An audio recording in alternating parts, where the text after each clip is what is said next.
Baik, salam jumpa kembali dengan Bambang di sini dalam Kiat Hidup Channel. Kali ini yang ingin kita sampaikan itu adalah yang berkaitan dengan bagaimana melakukan coaching yang efektif. Coaching itu kata lainnya adalah bimbingan kerja. Ya. Nah, ini diperlukan bukan hanya untuk organisasi yang besar, perusahaan yang besar saja, tetapi juga yang mempunyai 1, 2, 3 ataupun beberapa puluh karyawan. Ya. Bahkan bisa juga dilakukan untuk membimbing anak sebetulnya, langkah-langkahnya. Nah, dalam melakukan coaching yang efektif, efektif itu artinya tepat. Ya. Karena langkah-langkah ini juga didasarkan dari pengalaman dan dari riset sekian lama, maka timbullah yang namanya langkah melakukan coaching secara efektif ini. Yang pertama itu adalah ketika kita melakukan coaching, ya, yang pertama itu paling pokok itu harus direncanakan. Jadi rencanakan diskusi ya, coaching dengan staff, dengan anak buah. Karena coaching itu tidak boleh tiba-tiba panggil itu, kamu ke sini, kamu tuh begini-begini, itu namanya bukan coaching, tapi menegur. Ya. Nah, kenapa kok harus direncanakan? Karena untuk menghilangkan efek surprise. Itu deg-degan itu anak buah kalau dipanggil atasannya lalu tiba-tiba ditegur kalau tidak direncanakan. Jadi ngomongnya itu adalah dengan, nanti kamu ada waktu nggak sesudah kerjaan ini selesai? Ada Pak. Oke, nanti kita ketemu, tolong aku mau ngobrolin tentang pekerjaanmu, ada bawa data-datanya sekalian. Itu artinya direncanakan. Ya. Yang kedua, bertemu dengan anak buah untuk mendiskusikan situasinya. Ya. Nah, bertemu itu coba cari ruangan tersendiri, ya. Ada syukur-syukur kalau punya ruangan, ada biasanya kepala unit itu punya ruangan, tapi kalau nggak punya ruangan ya mojok. Jadi kalau memuji orang itu di depan orang lain, tapi kalau pas melakukan coaching itu mojok. Ya. Nah, kalau sudah ketemu, ya, langkah yang ketiga, bila terdapat permasalahan, bila ada masalah yang harus diperbaiki, secara bersama-sama menentukan sebab-sebabnya. Nah, secara bersama-sama ini penting. Ya. Kenapa? Karena kalau atasan yang ngomong kamu begini dan begitu, itu anak buah akan defensif. Anak buah akan merasa dituduh. Nah, bersama-sama itu artinya biarkan anak buah itu mengakui apa yang terjadi.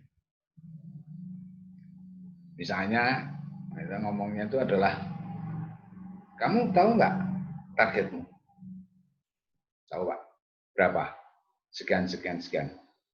Nah, sekarang ini sudah bulan kesekian, ya, tahu nggak kamu kesalahanmu atau kekuranganmu?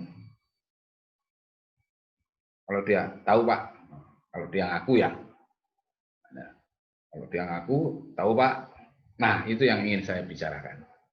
Itu bagus. Kalau dia nggak ngaku, nah kita kasih tahu. Kalau targetnya sekian, berarti pada bulan ini itu harusnya sekian toh. Lah kondisimu itu bagaimana sekarang? Dalam melakukan menentukan sebab-sebabnya, jangan mengajukan pertanyaan mengapa. Jadi don't ask why, ask how. Tanyalah bagaimana, apa yang terjadi. Ya. Nah, kalau sudah timbul pengakuan, jangan dikejar lagi tuh. Bagus, itu yang ingin saya bicarakan. Nah, sekarang bagaimana supaya itu bisa memenuhi sesuai dengan targetmu? Artinya kalau sudah terjadi pengakuan adanya kesalahan, jangan dikutik-kutik. Kenapa kok kamu melakukan salah gini? Wow, itu akan timbul defensif defensif dari anak buah. Jadi dia akan ngeles banyak alasan. Tapi kita pertanyaannya itu adalah ke depan, bagaimana ini bisa diperbaiki? Nah, ini yang keempat, sesudah terjadi pengakuan, tentukan langkah tindakan perbaikan yang diperlukan. Oke, kalau kamu misalnya mau melakukan ini, saya setuju. Melakukan ini, saya setuju.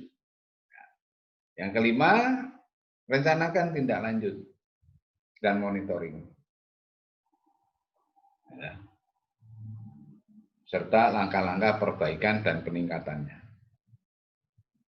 Ya. Oke, saya setuju dengan apa yang akan kita lakukan. 1 begini, 2 begini, 3 begini. Baik, saya akan monitor selama 2 minggu. Kita bila mana terjadi hal yang kurang bagus, ya, kamu ngomong sama aku. Nah, itu adalah langkah yang kelima. Ya. Nah, 1, 2, 3, 4, 5 itu harus selalu dilakukan.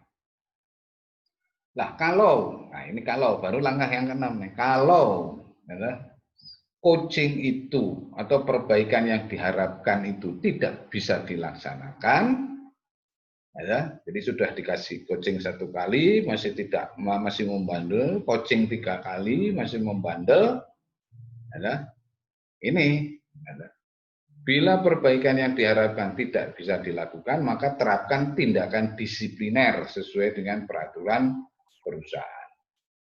Jadi kalau itu misalnya ada verbal warning, ya lakukan verbal warning. Ya. Kamu karena sudah dilakukan coaching 2 kali, kamu juga tidak melakukan perbaikan, kamu tahu akibatnya apa? Kalau dia diam aja, akibatnya adalah saya harus ngasih verbal warning. Kamu tahu kalau verbal warning itu tidak kamu lakukan lagi. Peringatan tertulis. Dan selanjutnya, 1, 2, 3, wassalam. Ya. Jadi itu saja. Cukup 1, 2, 3, 4, 5. Ya. Kalau 1, 2, 3, 4, 5 ini tidak dilakukan lagi, lakukan langkah yang keenam. Ya. Itu teknik coaching yang sederhana tapi efektif. Kalau menurut pengalaman saya itu efektif. Ya. Terima kasih, mudah-mudahan ada manfaatnya. Ya. Dan stay tune di Giat Hidup channel, sharing, caring, dan networking. Terima kasih.